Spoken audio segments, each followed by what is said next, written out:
Hola, hola, ¿qué tal? Pues ya empezamos con el live, porque vamos a hablar con mi querida Merlina sobre el Día del Cine Mexicano. Muchas gracias por la invitación a tu programa, No, al Merlina. contrario, gracias a ti por aceptarme y concederme el honor de tenerte acá en Radio Topics. Estamos transmitiendo desde la cabina de Radio Topics en La Utopía Iztapalcali, en la Alcaldía Iztapalapa, una radio cultural comunitaria, y vamos a transmitir el programa radiofónico El Club de los Libros de 3 a 4 de la tarde por radiotopics.com.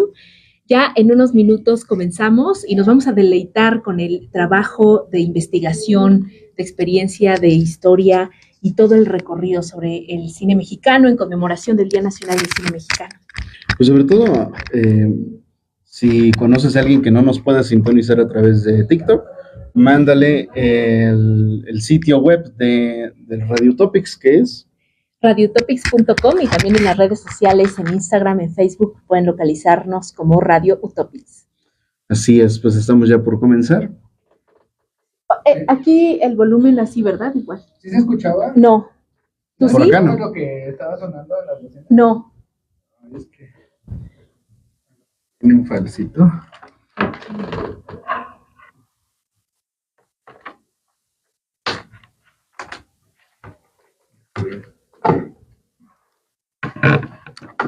Este es mi micrófono de tu live. Igual y me lo pongo acá. Ándale, como quieras.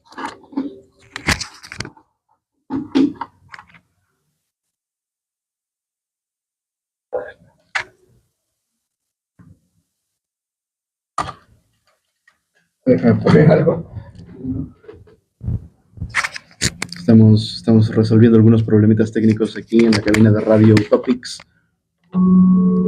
¡Qué emoción! Gracias por unirse. ¿Lo escuchan? La música, sí. No, creo que no. ¿No? Usa este. Me lo cambio.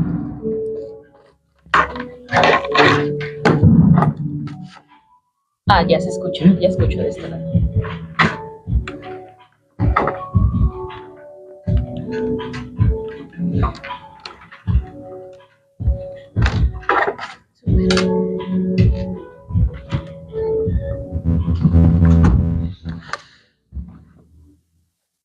Vamos a hablar de libros de cine mexicano. Gracias a todos los que se están uniendo. Manden un saludo a mi mamá.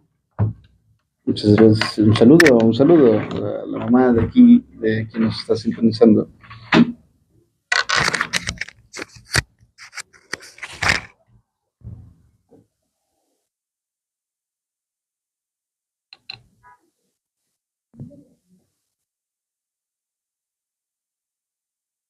Esa es tu voz, ¿verdad? Hermosa voz. Se nota el curso. Hola, ¿qué tal? Bonita tarde a todas y todos. Muchísimas gracias por sintonizarnos. Estamos transmitiendo completamente en vivo desde la Utopía Iztapalcali en la Alcaldía Iztapalapa, el programa radiofónico El Club de los Libros. Un programa radial enfocado a libros, lectura, literatura, a charlar en torno a diversos temas. Y el día de hoy me acompaña un gran artista investigador, una persona que yo admiro profundamente porque ha dedicado todos sus años, toda su energía, toda su mentalidad y experiencia a investigar, a leer, a estudiar y siempre también a enfocarse a la academia. Entonces, para mí es un ser, por eso que admiro, eres, sin más, te voy a presentar el gran Adrián Martagón. Hombre, muchas gracias, Merlina. Muchísimas gracias por tanta pompa y tantas flores que me echas en esta presentación. Pues, ¿qué te digo? Los niños que hemos sido niños solitarios, ahora se hacen adictos a los videojuegos, pero yo me hice adicto al cine, y en particular al cine mexicano. Entonces, pues... Y te has vuelto un cinéfilo, un especialista con tu canal en redes sociales, en TikTok, en Instagram, que además nos has compartido muchos datos históricos, nos has también ilustrado e iluminado. Entonces, pues el día de hoy, justo en conmemoración del Día Nacional del Cine Mexicano, hemos dedicado este programa radial al cine mexicano, y qué mejor de la mano y de la voz de Adrián Martagón. Pues sí, mira, justamente estamos transmitiendo en vivo en mi canal, en el proyecto que tengo desde hace ya un par de años, que es Cinematografía Clásica. Cinematografía Clásica surge como una necesidad en pandemia por hablar de cine nacional, ¿no? Nos estábamos picando ya los ojos, no sabemos qué hacer, y de pronto, pues ahí redes sociales fue como un vínculo importante para poder hacer labor de divulgación, ¿no? Yo me di cuenta que a mí me gustaba consumir mucho contenido sobre cine, pero en esos canales de YouTube o en redes que yo seguía sobre cine, muy poco o casi nada se hablaba sobre cine mexicano. Entonces, pues dije, si nadie habla de cine mexicano, yo voy a crear ese espacio para que se hable, para que se dialogue y para que se analicen películas de cine mexicano, porque hay muy buenos análisis, ¿no? Como los que ya hablaremos del maestro Ayala Blanco o de Jorge Viña, de Rafa Viña, pero pues que muchas veces se quedan en los libros y no siempre son de fácil acceso, ¿no? Sin embargo, pues las redes sociales sí, ¿no? Están a nuestro alcance y podemos a lo mejor acceder a ellas desde cualquier sitio con conexión a internet. Y me gustaría a mí comenzar y preguntarte si nos puedes decir en específico qué es cine mexicano, a qué se refiere decir cine mexicano. Uy, es una muy buena pregunta. A veces es como esos pensamientos claros, confusos, que nos meten en vericuetos. Diría Santo Tomás de Aquino, si no me lo preguntas, lo sé. Si me lo preguntas, no lo sé. Partamos de que el cine mexicano es todo aquel que se produce en México o con capital mexicano, ¿no? Puede ser que se haya rodado una cinta en espacios, en estudios mexicanos, con creadores nacionales, o bien también existen coproducciones que justamente han abierto este debate, ¿no? ¿Qué tanto del cine, por ejemplo, de Guillermo del Toro sigue siendo cine mexicano? Claro. Porque pues parecería que en su cine no hay muchos temas del cine mexicano, hay una influencia anglosajona y española muy recargada en Guillermo del Toro en caso particular, pero pues siempre hay una impronta nacional que se va a manifestar en nuestros creadores. Entonces, yo lo definiría así como el cine producido en México o que tenga algún tipo de producción con creadores mexicanos. Y Adrián, a mí me gustaría saber, si bien tú eres un cinéfilo, un artista investigador, ¿cómo fue que te interesas y te acercas a ver cine mexicano? Es decir, tú desde tu infancia viste películas, te documentaste. ¿Qué sucedió en ti que actualmente te dedicas a hacer contenido de cine mexicano? Pues mira, yo crecí rodeado de 3 hermosas mujeres, mi madre Irma, mi tía Luminosa y mi abuela Nieves, y en particular pasé mucho tiempo con mi tía Lumi, a quien le mando un abrazo, un saludote, y a ella le encantaba ver telenovelas y cine mexicano. Entonces, creo que con ella fue que vi las primeras películas de Pedro Infante. Recuerdo muy bien que la primera película que yo vi del ídolo inmortal fue Necesito Dinero. Y después, como te comentaba, pues era cosa de niño solitario, ¿no? Hay que ver películas, y las películas que estaban, entre comillas, de moda, no me llamaban mucho la atención, o estaban subtituladas y para mí implicaba un mayor reto como el leer el subtitulaje, o las pillaba yo ya empezadas y no era como tan fácil seguir la trama. Y entonces pues me encontré con los canales que más o menos todo el mundo conoce, ¿no? Los canales de cine mexicano, que cuando yo tenía 15 años pues eran de película, TVC Cine Mexicano y Galavisión, de tele abierta. Entonces pues ahí comencé a ver películas, comencé como a entender que había todo un universo, toda una industria nacional con actores, con directores, con discursos identitarios, y ya hacia 2005, 2007, que fue cuando se conmemoraron los 50 años de la muerte de Pedro Infante, bueno, pues Televisa impulsó la imagen de Pedro Infante proyectando toda su filmografía los fines de semana. Entonces, pues ahí fue cuando yo empecé a ver películas de Pedro Infante, y a través de sus películas comprendí que eran muy distintas las que había rodado con Ismael Rodríguez a las que había trabajado con otros de sus más importantes directores, como con Miguel Zacarías o con Rogelio Apunto González. Y uno va comprendiendo los universos, las tramas, los géneros, la comedia, el drama, la tragedia, cómo se abordan desde la óptica nacional y cómo cada director tenía sus particularidades y sus manías. Entonces, después de Pedro Infante ya vino el brinco a otros creadores como Buñuel, como toda la filmografía de Jorge Negrete, que también me la aventé toda, todo el trabajo de Tintán, y bueno, pues eventualmente, a lo mejor de ahí un poquito, fue que decidí estudiar teatro, que fue lo que nos llevó a conocernos. Y pues bueno, ya después decidí retomar esta pasión por el cine mexicano como algo que yo quería compartir con más personas, ¿no?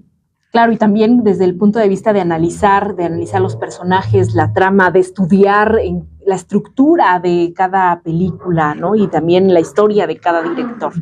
Entonces, quiero yo preguntarte y saber si nos puedes regalar una breve historia de dónde parte, de qué es, para poder entender en términos quizá históricos cómo comienza o cómo sucede o cómo se hace y comienzas, en los inicios a suceder el cine mexicano.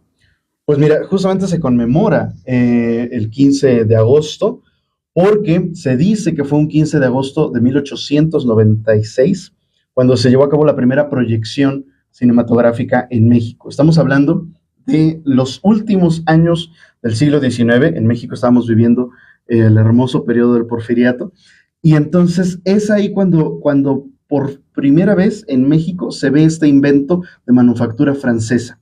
Don Porfirio Díaz no solamente es el encargado de albergar la primera proyección, sino que además se convierte en el primer actor del cine mexicano, pues al protagonizar este corto documental, que ahora es muy importante para todos nosotros, el presidente de la República dando un paseo a caballo por el bosque de Chapultepec.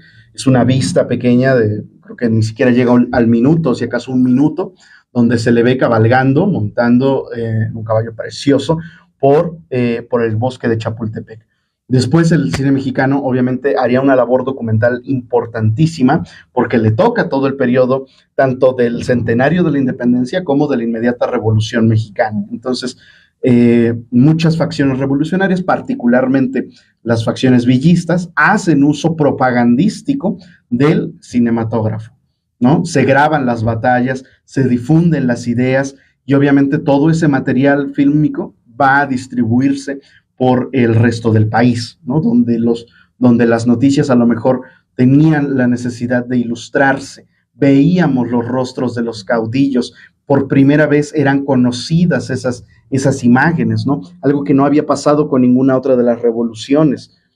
Entonces, luego llegaría la etapa del cine mudo, y ahí desafortunadamente se ha perdido gran cantidad de los ejemplares fílmicos que se rodaron por aquellos años. Estoy hablando de las primeras décadas del siglo XX, pero nos quedan algunos valiosos ejemplares disponibles totalmente gratis en internet, en el sitio de la Filmoteca de la UNAM. Ahí están, por ejemplo, los largometrajes Tepeyac, que es la película más antigua de la que se tiene conservada en buen estado, restaurada por la UNAM. Es una película que, como su nombre lo sugiere, nos habla de las apariciones de la Virgen María en el Cerro del Tepeyac. Es una película muy interesante porque tiene una estructura de relato enmarcado. Es una chica que su novio tiene que partir a la guerra, a la Primera Guerra Mundial, y ella tiene una noche de ansiedad, tiene una noche de soledad, y entonces coge el Nicarmopowa, este libro donde se relatan las apariciones guadalupanas, y comienza a leer el relato guadalupano. Entonces la cámara, en la narrativa cinematográfica, nos vamos ya a la historia de Juan Diego y vemos todo ese misterio cinematograficizado. Entonces, es muy importante, está ahí en YouTube. También está El Automóvil Gris, que va a ser una película súper referente, ¿no? de la época muda, y de cómo se mezclan la ficción y lo documental. Y también va a estar, por ejemplo, películas como El Puño de Hierro o El Tren Fantasma, que esas 4 serían como nuestros grandes exponentes de la era muda mexicana. De acuerdo. Y después de ahí, ¿qué sucede? ¿Viene ya alguna otra película, algún otro referente? Es decir, ¿cómo pasan a hacer cine mudo a entonces cambiar de otra manera? Y además también los colores, ¿no? O sea, la forma en grabar que era antes en blanco y negro, ¿en qué momento, si nos pudieras compartir, pasan al color? Pues mira, pasa algo particular, ¿no? El mundo tiene una gran industria cinematográfica, sobre todo en países como Italia y Estados Unidos. Hay ya una industria cinematográfica con directores, con actrices, que van forjando un nombre. Y eventualmente en 1927 en Estados Unidos se lanza la primera película con sonido en directo, que es El cantante de jazz. Esta película producida por la Warner, que pues todas las antologías y las enciclopedias de cine nos fechan como la primera película sonora. Sin embargo, aquí en México se va a ocupar otro modelo de sonorización en directo, que es un modelo inventado por los hermanos Rodríguez, es el sonido Rodríguez. Ellos eran cineastas, todos forjados sobre la marcha. También hay que pensar que todos los cineastas de los primeros años y de la época de oro del cine mexicano no estudian cine, se hacen cineastas sobre el oficio. El cine no es algo universitario, no es algo académico. Va a ser ya hasta los años 70 que veamos a una generación de cineastas profesionalizados, ¿no? Bueno, en Estados Unidos obviamente serían cineastas como Woody Allen o como Scorsese, pero en México pues van a ser nombres como Casals, como Fons, los de esa generación setentera, los que por primera vez van a estudiar el cine, pero todos sus antecesores se forjan en el cine, en los estudios, jalando cables, haciendo chambitas, y va a ser el caso de la familia Rodríguez, Joselito, Roberto y Don Ismael. Entonces, los hermanos mayores inventan este dispositivo sonoro y tenemos ya la primera película sonora, que es Santa, la adaptación cinematográfica de la novela de Gamboa, todo un referente del naturalismo en la literatura que se lleva a la gran pantalla y que tiene un éxito, pues, de verdad monumental, porque además de ser la primera peli sonora, la banda sonora está compuesta por Agustín Lara, quien ya era todo un referente del bolero mexicano y pues quien ya se había forjado de un nombre importante en el público de Hispanoamérica. Entonces es una película muy importante. Y después vendrían grandes ejemplares de la década de los años 30, como El compadre Mendoza, el incipiente cine de terror que hubo en México, con películas como Los dos monjes y El fantasma del convento, que ya tenemos un video en el canal de Cinematografía Clásica. Y va a ser hasta 1936 cuando comienza la época de oro del cine mexicano, esa mítica época de oro del cine mexicano que se inaugura con el cineasta Fernando de Fuentes. Hay quienes dicen por ahí que Fernando de Fuentes era un mercenario, que era un productor, que lo que le importaba era la pasta, pero la verdad es que no. Quien se haya sumergido en su trabajo podrá ver que era un cineasta de investigación, que era un creador en el sentido extenso de la palabra.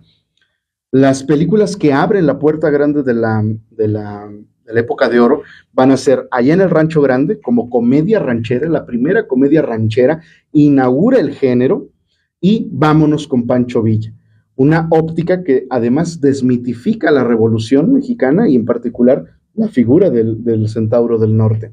Es la adaptación de la novela de Rafael F. Muñoz, películas que tienen un gran éxito nacional y que gracias a la distribución que hizo la United Artists llegan a toda Hispanoamérica. Entonces comienzan a petarla los cineastas mexicanos gracias a esta gran puerta que se abren con estas dos cintas, y enseguida vamos a ver ya esos primeros nombres que se van a forjar, como Mario Moreno Cantinflas, como Jorge Negrete, como Tito Guízar, y surgen las primeras estrellas de la época de oro del cine mexicano. Y en ese sentido, también te quiero preguntar, ¿cómo o qué sucede con los guiones, con la escritura de qué vamos a hablar, o como justamente esta otra mirada de lo que fue la Revolución Mexicana, en donde también hay una formación como tal de guionistas, también es en el hacer, cómo van escribiendo, cómo es en ese momento el qué se va a decir y de qué va a tratar la trama en la película? Pues mira, algunos de ellos se forjan en Estados Unidos, como Emilio Fernández o como los Rodríguez que ya habíamos mencionado, y a partir de su proceso de observación, ellos empiezan a traer a México esos modos de producción, ¿no? En particular con el guión, muchos pasan del teatro al cine, o sea, la mayoría son dramaturgos. Ellos se dedican a escribir obras de teatro y que van a tener una adaptación en el cine. Los primeros guiones de ficción son novelas adaptadas o comedias teatrales adaptadas al cine, ¿no? Como te decía, Vámonos con Pancho Villa, pues es la adaptación de una novela, Santa es la adaptación de una novela, y vamos a ver, por ejemplo, en cineastas como Fernando Soler o como Joaquín Pardavé, quienes también logran consolidar un importante nombre en los primeros años de la década de los 40, que tienen una tradición teatral tremendamente arraigada. Por ejemplo, lo podemos ver en México de mis recuerdos, que es una película clasificada como las comedias porfirianas, todo un ejemplo de cómo era el modus vivendi del siglo XIX. Vemos que las secuencias de comedia son tremendamente teatrales. Juan Bustillo es el director y el guionista de esta película. Bueno, él era un dramaturgo. Nosotros estudiamos en la UNAM con el recientemente fallecido doctor Armando Partida, y con él, yo me acuerdo que leímos obras de teatro de Mauricio Magdaleno, de Juan Bustillo, nombres que a lo mejor yo reconocía por el cine, pero que fueron, antes que nada, dramaturgos. Por eso es que el cine mexicano tiene acción, por eso es que pasan las cosas, claro. Por eso los personajes son tan queridos, son tan entrañables. O sea, la gente puede no saber de teoría cinematográfica, sin embargo recuerda a Pepe el Toro, sin embargo son capaces de recordar algunas frases de películas como Nosotros los Pobres o como Ustedes los Ricos, frases que hacen que se queden en el imaginario colectivo, porque son personas que entienden el oficio, y muchos guionistas, como Pedro de Urdemalas, tienen una gran sensibilidad para captar el habla popular, saben cómo se expresan las personas. En el cine de Rodríguez lo vemos perfectamente. Las comedias urbanas saben a la Ciudad de México, y las comedias rancheras o incluso cintas como Los Hermanos del Hierro están llenas de ora pues y entonaciones como muy propias del habla norteña del país. Eso lo hacen los cineastas apoyados en los grandes dialoguistas que ante todo sabían escuchar. Dice Juan Villoro, ahora que veníamos hablando del camino para acá, Juan Villoro decía, lo que pasa con Rulfo es que los arrieros y los campesinos de Rulfo parece que así hablan las gentes de Jalisco, pero ninguna gente de Jalisco habla como ellos, porque tiene una forma poética de hablar, ¿no? Entonces algo así le pasa al cine mexicano. Al mismo tiempo que retoma las formas populares, crea una mitología imposible. Y aparte me parece bien interesante el hecho de que el hecho de tener como experiencia escribir un texto dramático, asumiendo que al escribirlo todo está contenido en acciones. Así solo digas, pásame este trapo para limpiar la mesa, hay una acción de alguna manera en el texto, ¿no? Y entonces creo que es valiosísimo el saber que a partir de un texto dramático, a partir de un texto que está diseñado para representarse como una obra de teatro, pueda ese llevarse al cine. Qué maravilla que desde ahí, desde el texto, esté afianzado y esté compuesto y realizado cine mexicano. Sí, totalmente. Y creo que me preguntan mucho, ¿no? En el canal o cuando abro como a un día de preguntas, como cuáles son los factores que han producido o han estancado el cine mexicano, ¿no? Esta crisis de la que siempre se habla que fue difícil salir, o que no sabemos si ya salimos de la crisis del cine nacional. Y yo creo que uno de los factores, son muchos, ¿no? Son muchos factores sistémicos, particulares, poéticos, etcétera, pero creo que uno de los factores importantes es que cada vez nuestros cineastas o nuestros creadores llegan a la realización cinematográfica con menos referentes, se adaptan menos historias nacionales, se adaptan menos obras de teatro, ¿no? Lo que vemos muchas veces son pastiches de comedias ya probadas en la anglosfera o en algunas otras partes como Argentina y Brasil, y que poco tienen que decirnos de nosotros. Y en el caso de los creadores de la época de oro, ahora que lo mencionabas, son realizadores del teatro mexicano de carpa, del teatro español de zarzuela, lectores del naturalismo nacional, y que con esas bases llegan a proponer y a mostrar sus inquietudes. Por eso la comedia mexicana, la comedia ranchera, sabe tanto a comedia del siglo de oro, porque es el mismo enredo. Están llenos o sea, la capa y espada del siglo de oro se cambia por el caballo y el revólver, ¿no? Son charros que ante la menor provocación son capaces de enfrentarse en un duelo, que a veces el duelo puede ser cantado como en Dos tipos de cuidado, o a veces sí hay necesidad de sacar las pistolas, pero es la misma estructura de la comedia de capa y espada. Van a cortejar a la amada al pie del balcón, si la amada se resiste o si sus padres no la dejan, entonces emprenden la huida en mitad de la noche. Pero todo eso ya lo vimos en el teatro de Lope de Vega, lo vamos a ver ahora con un lenguaje más del siglo XX, en las comedias de Rodríguez o en las comedias de Bustillo Oro, ¿no? De Gilberto Martínez Solares, pero todas esas historias, la estructura de la comedia en el siglo de oro y en la época de oro del cine nacional es muy similar. Y, a ver, en tanto el recorrido histórico por el cine mexicano, ¿qué sucede a mediados del siglo XX? ¿Hacia dónde camina el cine mexicano? Bueno, el doctor Alejandro Pelayo divide los modos de producción y así entiende la historia del cine mexicano, ¿no? Pasamos de una época de oro que está nutrida principalmente de inversionistas privados, como los Wallerstein, ¿no? Gregorio Wallerstein produjo muchísimo cine mexicano, o eventualmente será productoras como los Zacarías, como Clasa Films Mundiales, todas de inversión privada, ¿no? Por eso ellos saben con qué cineastas van a trabajar y si son compatibles sus búsquedas y sus inquietudes y sus temas. Eventualmente, hacia los 60s, vamos a mutar a una crisis profunda en la industria que ya, o sea, los 60s es una década de transición y en los 70s vamos a ver que el cine mexicano es estatista. El cine que se produce es con dinero del Estado.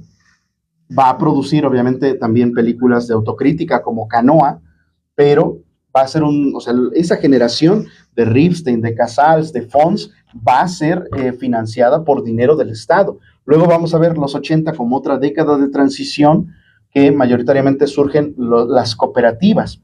Alejandro Pelayo trabajaba así, ¿no? Vamos a juntarnos, vamos a hacer, oye, ¿cuánto te sobró de tu película de metraje? Bueno, pues préstame la cinta y vamos a rodar y lo que salga de taquilla, ¿no? Vamos a ver cómo nos recuperamos. Y ya en los 90s es el repunte del cine nacional. Esto lo estoy haciendo así muy brevemente, sí, claro. y obviamente tendríamos que ahondar más en casos particulares y en películas, ¿no?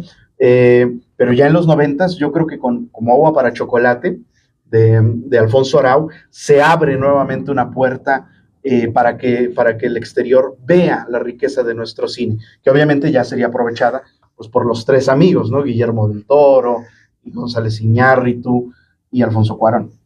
¿Y de qué temas, qué géneros hay dentro de esta categoría de cine mexicano?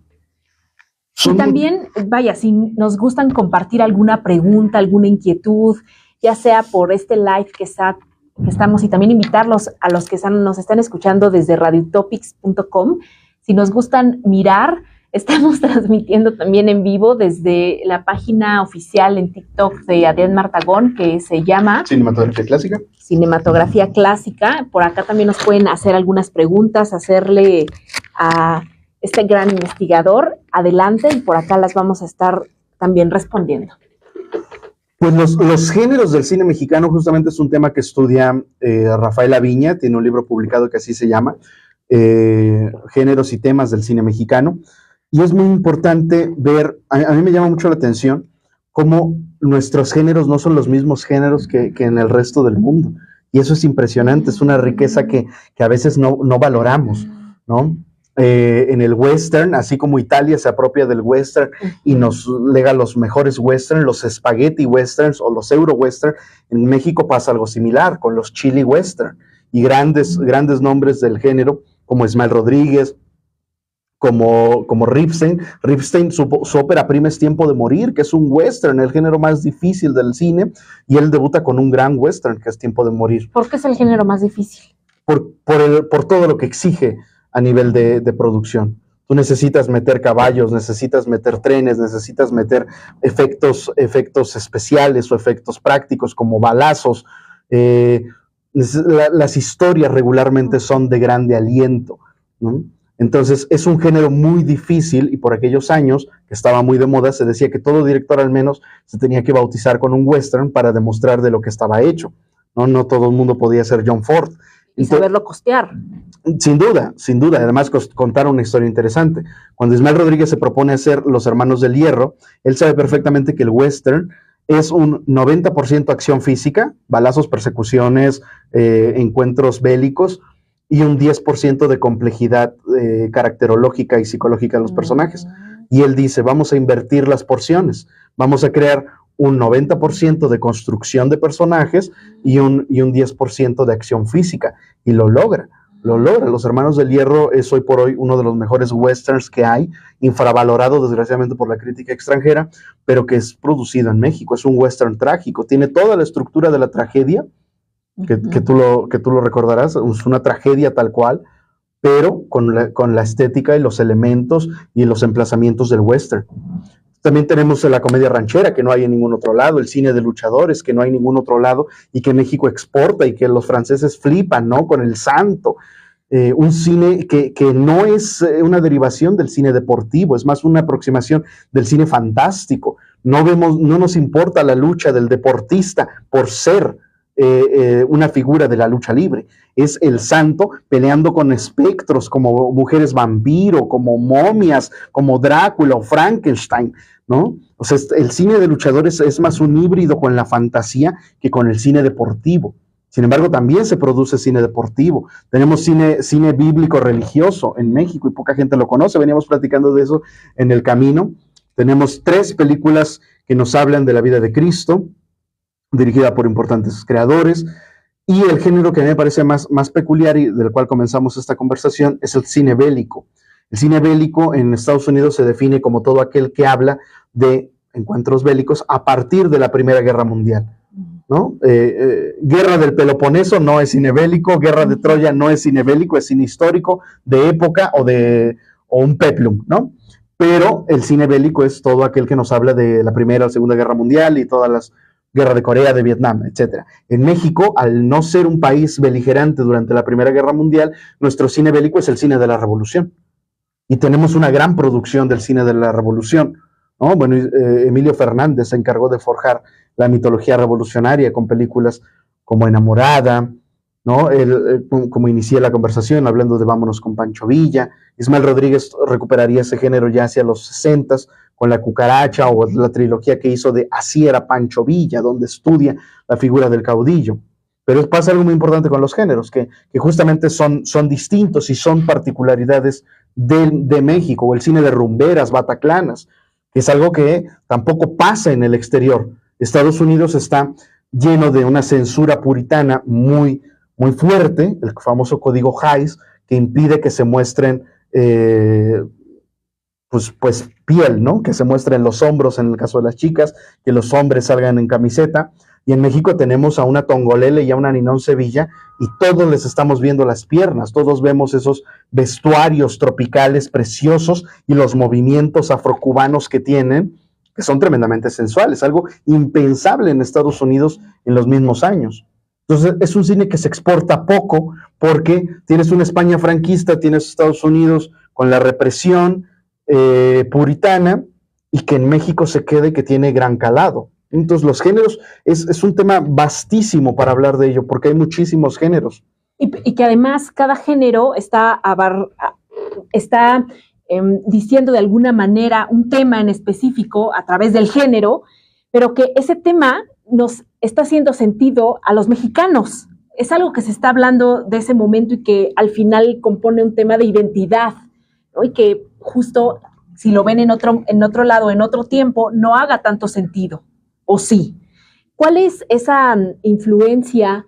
¿Qué sucede con algún referente internacional, con los cineastas mexicanos? ¿Hay alguna toma de elementos de algún otro director o de algún personaje o algún tema o alguna película, algo que hayan retomado directores, cineastas mexicanos para conformar el cine mexicano?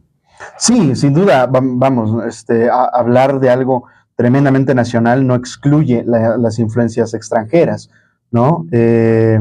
Decía Jorge Ayala Blanco, justamente a propósito de Ismael Rodríguez, entendió que para hablar de lo universal tenía que hablar de lo tremendamente local.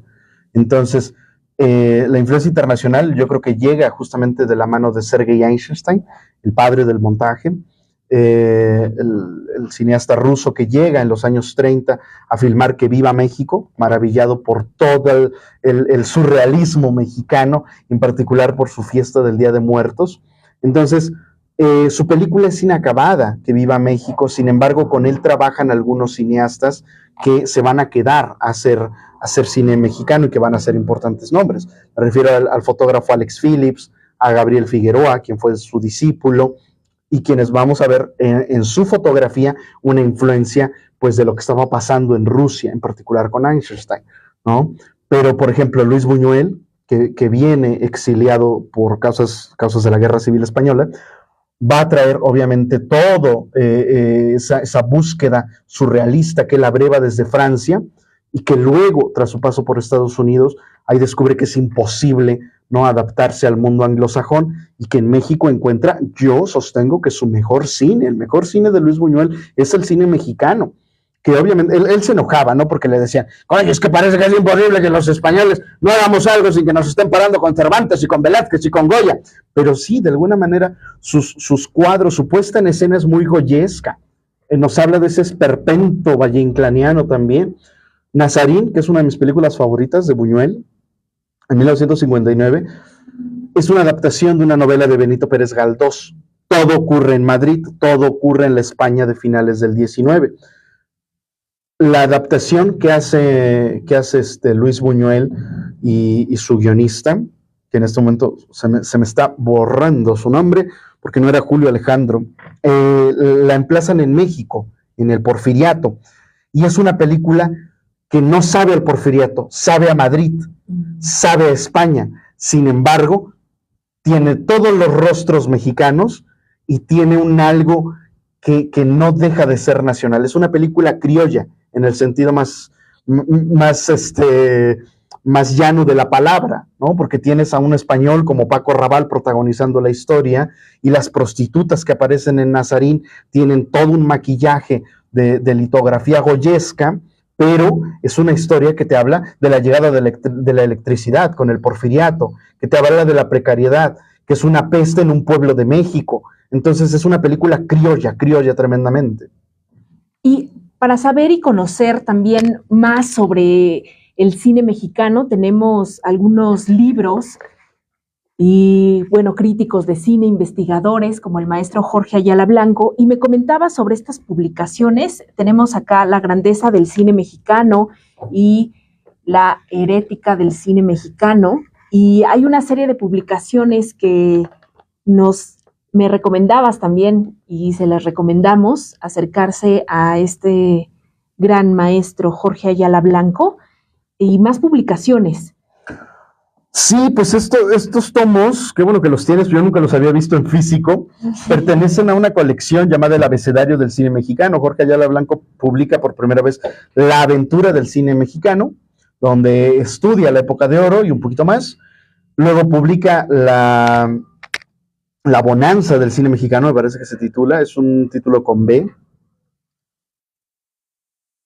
Y enseguida le empiezan a comentar sus amigos y conocidos, como, oye, pues ya publicaste la A y ahora va la B, ¿por qué no te haces la C, no? Y así sería el abecedario del cine mexicano. Y entonces él acepta el reto y empieza a publicar un libro que empieza, ¿no?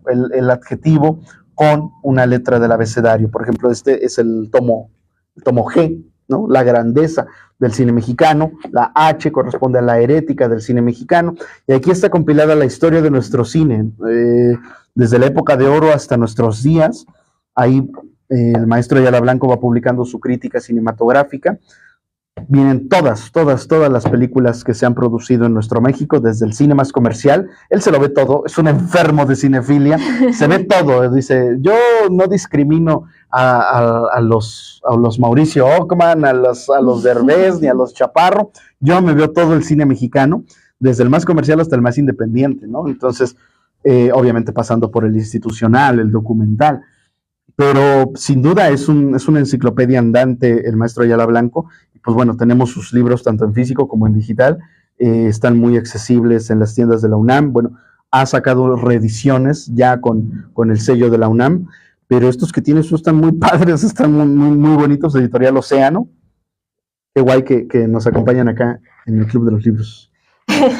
Como ritual, tener el libro al centro para poder armar este programa radial. Y Adrián, ¿cuáles son tus películas que más disfrutas? Yo sé que es imposible decirte cuál es una película mexicana favorita, por supuesto que va a ser imposible preguntárselo a un cinéfilo, pero sí algunas películas que a ti te han conmovido y que pudieras también recomendar para todas las personas, ya sea que sean expertos o no en cine, pero que nos pudieras recomendar ver. ¿Qué podemos ver? ¿Cuáles son las películas que a ti más te conmueven? Además, te comentabas de una lista, ¿verdad? De el top 100. El top 100, sí, vamos a hablar ahorita ya de las listas que se han hecho, porque en los portales y en las revistas de cine les encanta hacer listas, ¿no? Hay listas de todo. Películas que no puedes dejar de ver. Sí, si no, eres mexicano. El famoso, las películas que hay que ver antes de morir, y te hacen todo un listado infinito. Pero sí hay dos figuras que yo disfruto ver casi en cualquier momento, son Luis Buñuel y Pedro Infante. Así, si tú me dices, vamos a ver ahorita mismo Ensayo de un crimen, la veo totalmente. Aunque no sean comedias, yo las disfruto muchísimo. O sea, a mí Luis Buñuel es un hombre que me fascina y que yo empecé odiándolo porque no lo entendía. Sin embargo, cuando veo El Ángel Exterminador, que yo creo que es una de las mejores películas que se han hecho, no hay manera de no maravillarte ante todo lo que tiene esa película, ¿no? La crítica, el nivel de complejidad, los actores que logró conjuntar, la fotografía de Figueroa. Es algo increíble que creo que vale la pena ver, ¿no? Es una película que además ha cautivado a Woody Allen. Woody Allen ya la ha referenciado en 2 de sus cintas, Medianoche en París y Rafkin's Festival, donde el personaje protagónico se imagina que está encerrado y que no puede salir y que por debajo de su mesa se esconde un cordero, ¿no? Entonces, creo que es una película que yo recomendaría a todo aquel que quiera adentrarse al cine de Luis Buñuel, que no es fácil, no es sencillo. A lo mejor para quienes quieran ver un primer Luis Buñuel es mucho más amable la trilogía que hace con Soler. ¿Qué nos pudiera recomendar para acercarnos al cine de Luis Buñuel? Yo creo que La hija del engaño es una gran película, es una comedia muy buena.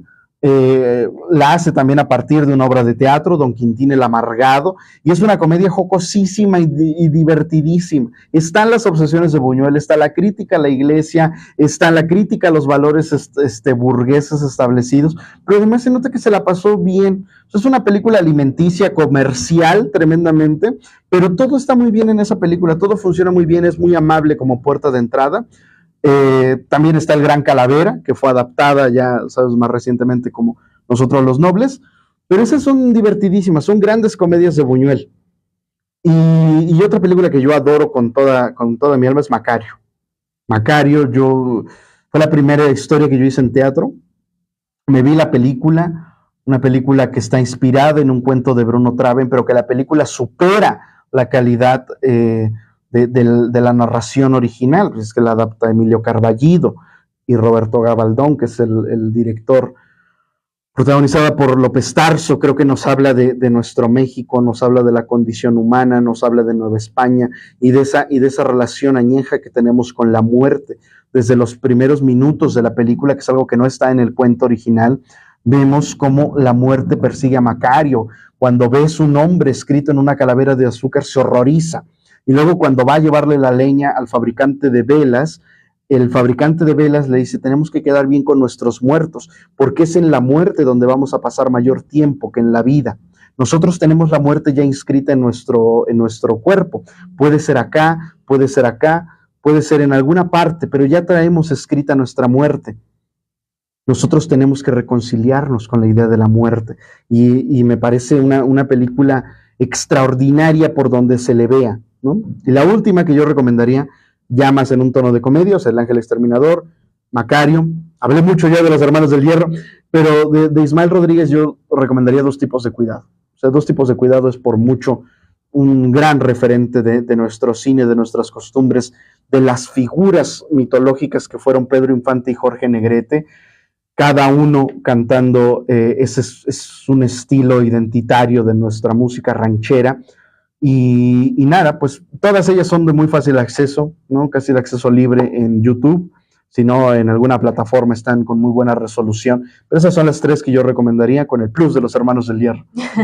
Perfecto, para anotarlas, para verlas, si no hemos visto alguna, pues acercarnos también al cine mexicano. Y también aprovecho para mencionar que por el Día Nacional del Cine Mexicano, la Cineteca de Chapultepec está ofreciendo funciones gratuitas. Van a estar del 16 al 21 de agosto, completamente gratuita. Pueden checar la cartelera en internet, es entrada libre.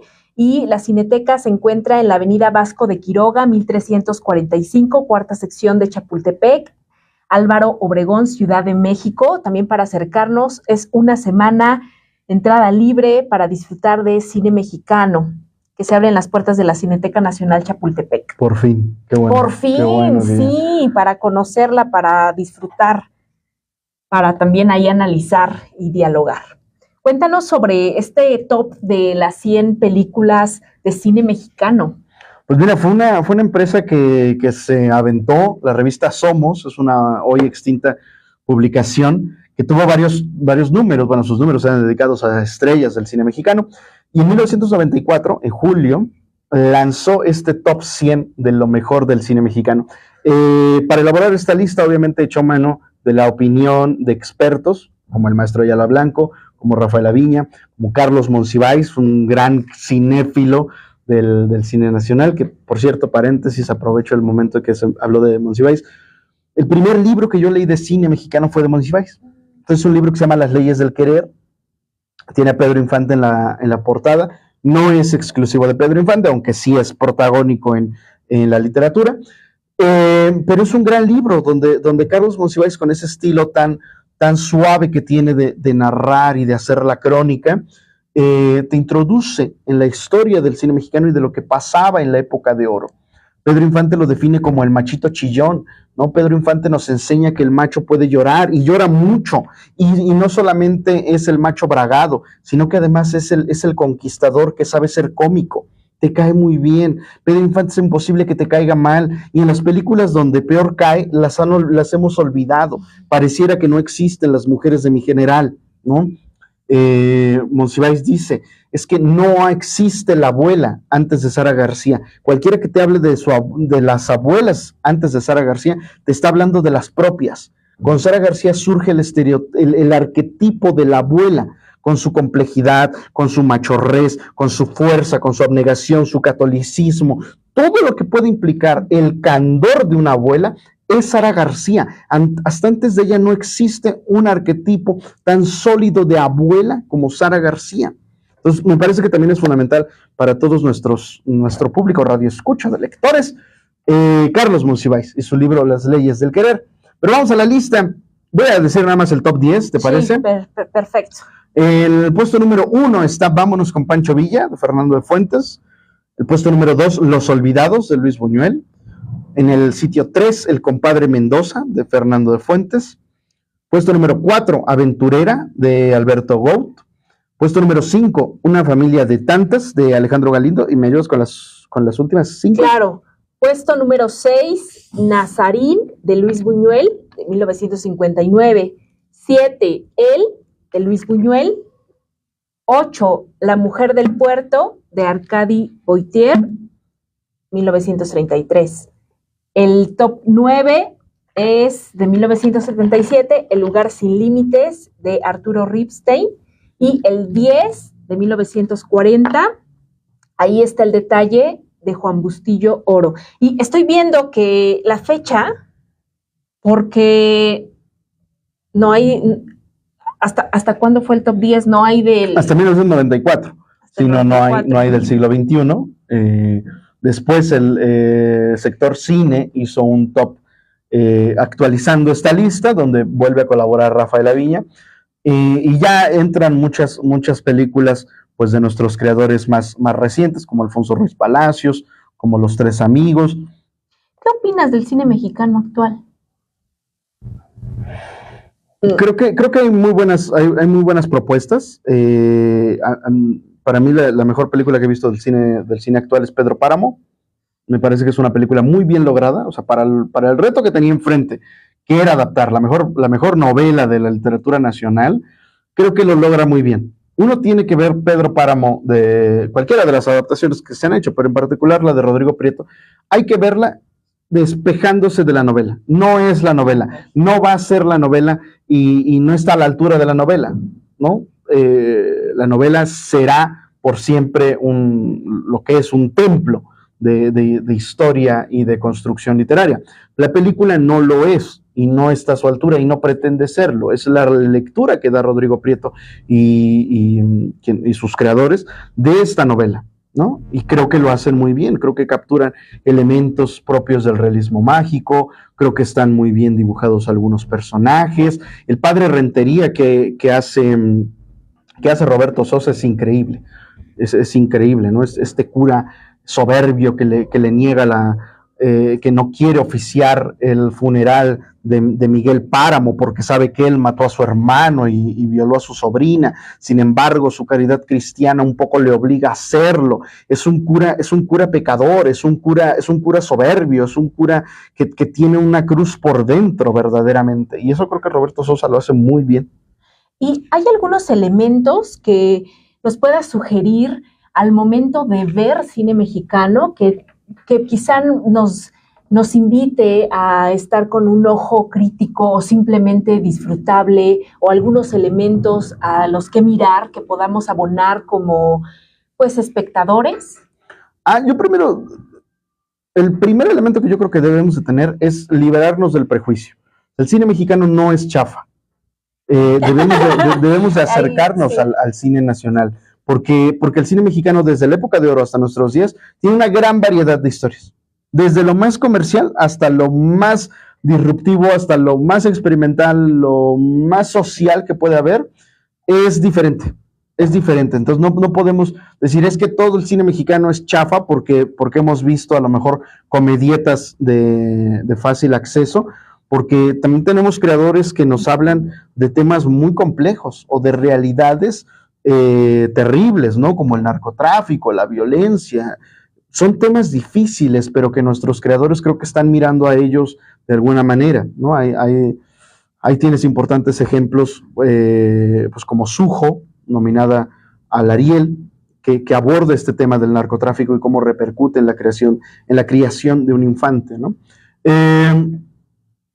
Creo que también a veces somos muy tolerantes con lo chafa anglosajón y poco tolerantes con lo chafa mexicano, ¿no? Como que toleramos una comedia bobalicona de un Adam Sandler o de un Steve Carell y somos poco tolerantes con una comedia bobalicona de a lo mejor un Alfonso Sayas, ¿no?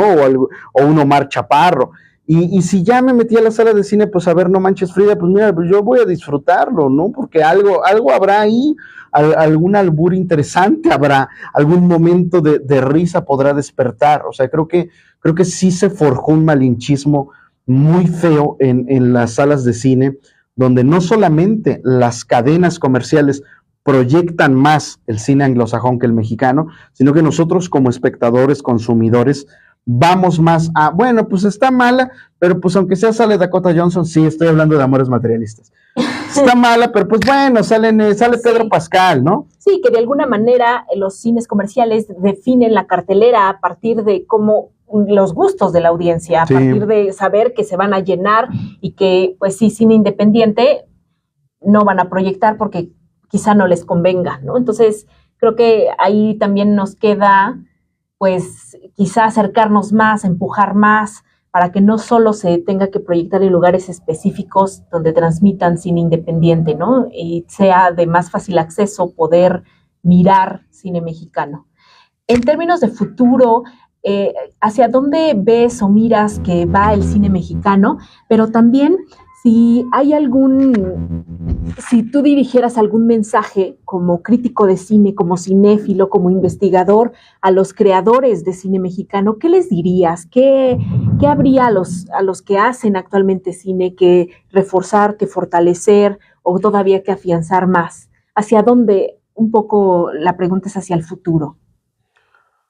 Yo creo que si hay algo que podríamos aprender de la época de oro como el gran periodo que fue y quizás al que aspiramos volver de alguna manera en algunos términos como de repercusión, de expansión y de alcance, es que hablábamos de nuestros temas, ¿no? Lo que te decía yo en algún momento, y es que es muy triste ver que los referentes de cineastas contemporáneos son mayoritariamente internacionales y pocos nacionales. No te hablan de un Akira Kurosawa, te hablan de un Martin Scorsese, se puede saber, ¿no? el sabor de cineastas internacionales y ya no se ve el cine mexicano. O sea, hay muchos cineastas que no son cinéfilos, así como escritores que no leen, o actores que no leen, tú sabes, sabemos Que eso no que actúan. hay en el gremio, ¿no? Actores que no leen teatro, que cómo pretenden hacer teatro si no ven teatro. Creo que eso también le pasa al cine. Hay muchos cineastas, no solo directores, ¿no? Hablo en general, fotógrafos, realizadores, guionistas. Hay muchos cineastas que no ven cine mexicano. Hay muchos cineastas que no son cinéfilos. Ya no digas de lectores o además dramaturgos o además gente, o sea, creo que antes lo que pasaba en el México de la época de oro es que las artes tenían una mayor conversación, ¿no? Veías a María Félix en Los Toros, veías a los creadores en la casa del Indio Fernández, se daban cita a los pintores, los muralistas, Diego Rivera, Siqueiros, Frida Kahlo, y había una conversación más directa con otras áreas. Hoy creo que pasa poco, creo que el cine voltea a ver poco al teatro, ya no digamos a los toros, voltea a ver poco a otros lugares, y creo que es importante que volvamos a mirar a nuestra identidad mexicana, a nuestras tradiciones, porque en México, en su historia, y te hablo de su historia reciente, pero ya no digamos del periodo decimonónico, virreinal, hay una riqueza de temas que el cine de pronto se le olvida que existen, ¿no? Entonces, eso es lo que me gustaría ver y que creo que a muchas personas nos gustaría ver, un cine mexicano más identitario y con creadores mucho más, que sepa más a México y menos a la anglosfera. Qué maravilloso mensaje, cómo lo dices y se nota toda la pasión que te es y te fascina hablar sobre cine. Y yo abonaría también el hecho de que ahora tengan tanto auge las redes sociales, también acercarnos a tiktokeros, acercarnos también, por ejemplo, a tu página de cinematografía clásica para tener todavía más referentes y nutrirnos acerca de esta historia. Si nos puedes compartir también algunos títulos de videos que tengas, algunos análisis por ahí para que nosotros incitemos a la audiencia a seguirte también por redes sociales.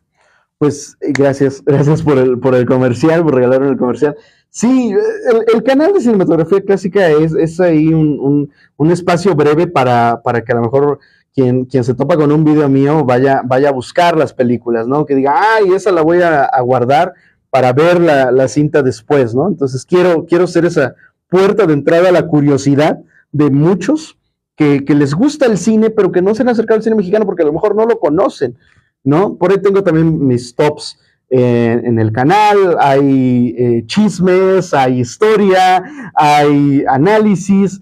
Entonces, nada, tengo por ahí varios seriales dedicados al cine mudo o a creadores y vínculos que tienen, por ejemplo, que yo pude encontrar entre Julio Bracho y Martin Scorsese, o entre Rodríguez y Buñuel con el cine de Hitchcock, que admiraba Rodríguez. Rodríguez era un poco el Hitchcock, hacía pequeños cameos en sus películas, le gustaba hacer eso, ¿no? Que bueno, muchos a lo mejor conocen los cameos por Stan Lee en el cine de Marvel, pero que Hitchcock fue como muy, muy referente de hacer esas participaciones breves en su cinematografía. Entonces, pues ahí hay mucho en mi canal. Gusta mucho cuando pongo como el clásico tema de ¿quién es mejor, Tintán o Cantinflas? Porque se puede armar como el debate padre en los comentarios, ¿no? Mucha peña de Hispanoamérica que me sigue me dice, bueno, es que acá en Perú no se conoce a Tintán, ¿no? No llegó Tintán y adoramos a Cantinflas. Y en México creo que muchos, cada vez, o sea, por ejemplo, creo que nuestra generación somos más de Tintán, conocimos a Tintán a lo mejor por esta recuperación que hizo de la imaginería pachuca, La maldita vecindad, ¿no? O películas como La máscara de Jim Carrey, que yo juro que se tuvo que haber visto por lo menos una de Tintán para tener ese...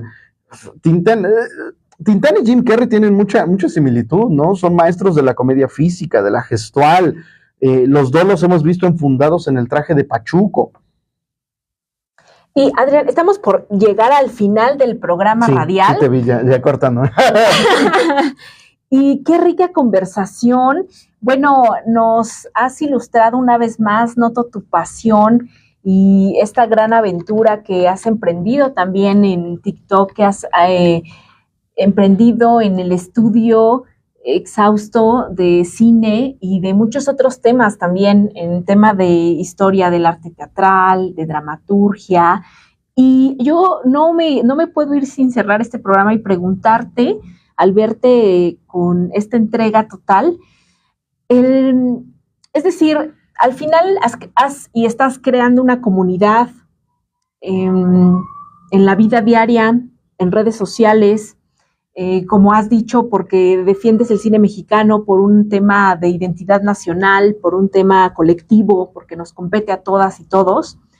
Y en un tema personal, individual, ¿qué ha sido para ti el dedicar tanto tiempo y llevas tantos años a verlo y seguirte apasionando en un término personal, pero también en tus otros ámbitos? ¿Cómo va nutriendo el hecho de saber y conocer tanto tus otros ámbitos que también eres, que también escribes, porque también actúas y diriges, porque también conversas con otras personas y dialogas y debates? ¿Cuál es esta forma de nutrirte de esta manera, siendo un cinéfilo apasionadísimo, historiador, artista, investigador del cine mexicano? Ay, Marlene, me hiciste recordar todo el tiempo que he pasado viendo cine mexicano. y a veces pienso que voy a lamentar el día que me muera ya no. O sea, las películas que me habré dejado sin ver, ¿no? O sea, si yo pudiera regresar como fantasma, llegaría a meterme a ver las películas que no vi, o a leer los libros que ya no me dio chance de leer, ¿no? O sea, ojalá que uno pueda regresar de vez como fantasma para ver el cine que ya uno no va a poder ver, ¿no? Pero, pues nada, yo hago este apostolado del cine como una labor que me fascina. Cuando fui docente, me encantaba dejarle a mis alumnos películas del cine mexicano. O sea, muchos les hice conocer El Quijote a través de Cantinflas, o el relato policíaco a través de Buñuel.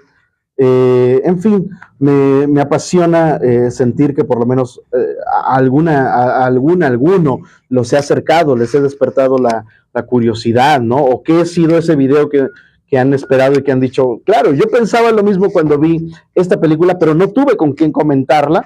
Qué bueno que está este desconocido 3000 en la Ciudad de México hablando sobre cine mexicano. Agradezco mucho los comentarios de la pequeña comunidad que tengo en TikTok, porque me dicen qué bueno que la gente joven, ya no soy tan joven, pero bueno, qué bueno que la gente joven se interesa por el cine mexicano, qué bueno que se habla de estas películas, y nada, agradezco de verdad a quienes me han seguido, a Miguel, a Pío, me acuerdo de algunos nombres de quienes frecuentemente me preguntan. A Miguel yo le debo un video sobre autopsia de un fantasma, pero saldrá pronto. Soy muy mal tiktokero porque de pronto me olvido de subir contenido, me olvido de responder al instante, pero me gusta sentir que a lo mejor algún día es el tipo que habla de cine mexicano, ¿no?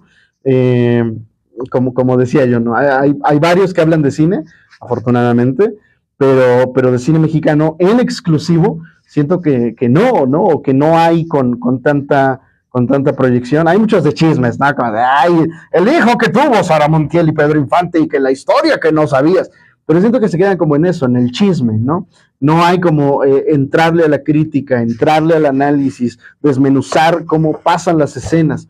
Ahorita que me decías de los videos que recomiendo, tengo uno que me gustó mucho cómo lo hice, de desmenuzar cómo es el montaje de la comedia en Los Tres García.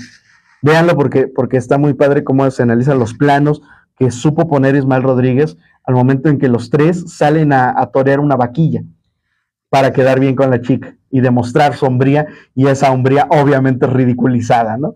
Entonces, pues nada, gracias por esta entrevista, gracias por la oportunidad. Espero que no sea la última, sino que sigan más, que nos sigas acompañando acá desde Radio Topics. Muchísimas gracias, con toda mi admiración y cariño, mi gran amigo Adrián Martagón. egresado de la licenciatura en Literatura Dramática y Teatro de la Universidad Nacional Autónoma de México, de la UNAM. Diplomado en cine mexicano por la Cineteca Nacional. Diplomado en cine mexicano y también acabas de terminar cursar tu estancia sobre dramaturgia. Sí, estamos ya a unas semanas de presentar el work in progress de este proceso, que fue la primera residencia de nuevas dramaturgias sobre el Siglo de Oro. Pues nada, ya estaré por ahí invitando a la peña a que nos acompañen. Va a ser en los próximos días ya en el Festival de Teatro Universitario.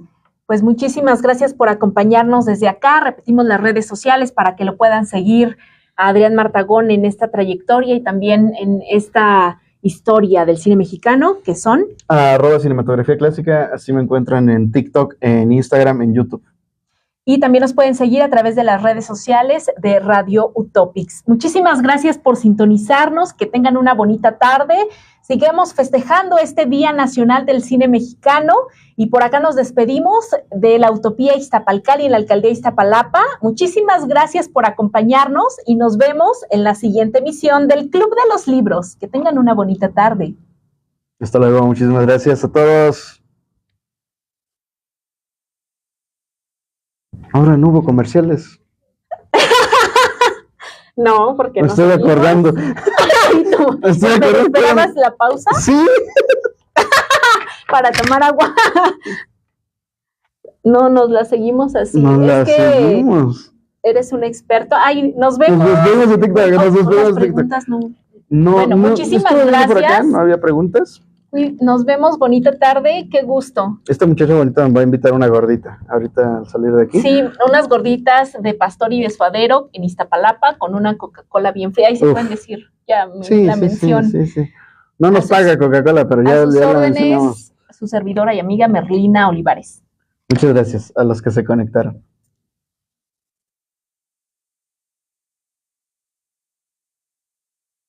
Al inicio éramos un chingo y ya terminamos 2. ¿Qué no se apaga? No sé. Son muy malos. No, sí veía que iban llegando like.